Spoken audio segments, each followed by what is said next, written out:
அத்தை என்னத்தை இட்லி கூற வைக்கிறேன் நீங்கள் என்னத்தை வேறு எதுவும் அரிசி வச்சுருக்கீங்க கையில்? இது ப்ரௌன் ரைஸ்மா. இந்த ப்ரௌன் ரைஸில் நம்ம இட்லி தோசை செஞ்சு சாப்பிட்டோம்னா உடம்புக்கு ரொம்ப நல்லது. அதுவும் இல்லாமல் பிபி எல்லாம் கண்ட்ரோல் ஆகும். பிபி சுகர் எல்லாம் நம்ம நார்மல் இட்லி அரிசி விட இந்த மாதிரி ஒவ்வொரு நாளைக்கு இந்த மாதிரி கூட செஞ்சு சாப்பிட்லாம். இது என்னன்னாக்கா சின்ன பசங்களுக்கு இப்போத்துலேருந்தே பழகி விட்டுறணுமா. அந்த மாதிரி இட்லி அரிசியில் செய்யாமல் இந்த அரிசியெல்லாம் நம்ம பழகி விட்டோம்னா அவங்களுக்கும் உடம்புக்கு ரொம்ப நல்லது. இப்போ நம்ம இதில் தான் ஒரு அளவுக்கு எடுத்திருக்கேன் நான். நீக்காமல் அந்த பைப்பு கலரில் இருக்கு பாரு, இதெல்லாம் உடம்புக்கு அவ்வளோ நல்லதுமா. இதில் ப்ரௌன் அரிசி ஒரு அளவுக்கு எடுத்திருக்கேன். இப்போ இதில் இட்லி அரிசி ஒரு அளவுக்கு பாருமா, உளுந்து கால் அளவுக்கு, வெந்தயம் ஒரு ஸ்பூன், இதெல்லாம் நல்லா மிக்ஸ் பண்ணி.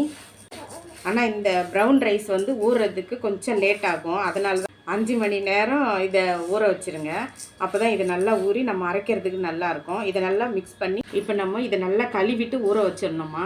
ஏன்னா இது ஊறின தண்ணி போட்டு நம்ம மாவாட்டி அதை சாப்பிட்டோம்னா அந்த தண்ணி ஊற்றி அரைக்கணும். அப்போ தான் நம்மளுக்கு உடம்புக்கு ரொம்ப நல்லது இது. அதனால தான் இப்போ கழுவிட்டு இதை அப்படியே ஊற வைப்போம். அந்த தண்ணி ஊற்றி அரைச்சி அப்புறம் நம்ம மாவு கரைச்சி வைப்போம். 5 மணி நேரம் ஊறணும், 5 மணி நேரம் இது புளிக்கணுமா.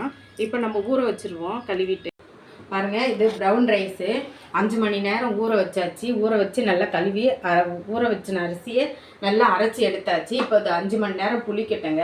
இது கைக்குத்தல் அரிசி, ப்ரௌன் அரிசியில் இதெல்லாம் செஞ்சு சாப்பிட்டோம்னா உடம்புக்கு அவ்வளோ நல்லது. குழந்தைங்களுக்கு கொடுக்கலாம். இதை இப்போது 5 மணி நேரம் புளிக்கட்டுங்க. அப்புறம் நம்ம பாருங்கள், இப்போ நம்ம ப்ரௌன் ரைஸு மாவு ஆட்டி வச்சோம் இல்லைங்களா தோசைக்கு, பாருங்கள் நல்லா பொங்கி வந்துருச்சு பாருங்கள். நம்ம நார்மலாக இட்லி அரிசியில் செய்கிறத விட இந்த மாதிரி ப்ரௌன் ரைஸில் செய்கிறது உடம்புக்கு ரொம்ப நல்லது. இப்போ நம்ம தோசை ஊற்றிடலாம். இப்போ தோசை ஊற்றிடலாங்க.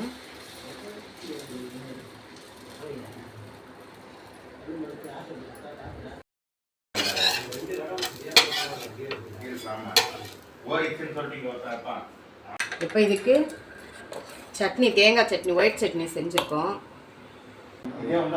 பாருங்கள், இன்றைக்கி ப்ரௌன் ரைஸ் தோசை சூப்பராக ரெடி ஆயிடுச்சு. பாருங்கள், நல்லா ஒரு விரல்லையே புட்டுடலாம், அந்த அளவுக்கு சாஃப்டாக இருக்குது. இன்றைக்கி வாழை இலையில தான் நாங்கள் இன்றைக்கி டிஃபன் ரெடி பண்ணியிருக்கோம். நம்ம சூடாக எது செஞ்சாலும் வாழை இலையில வச்சு சாப்பிட்டோம்னா உடம்புக்கு அவ்வளோ நல்லது.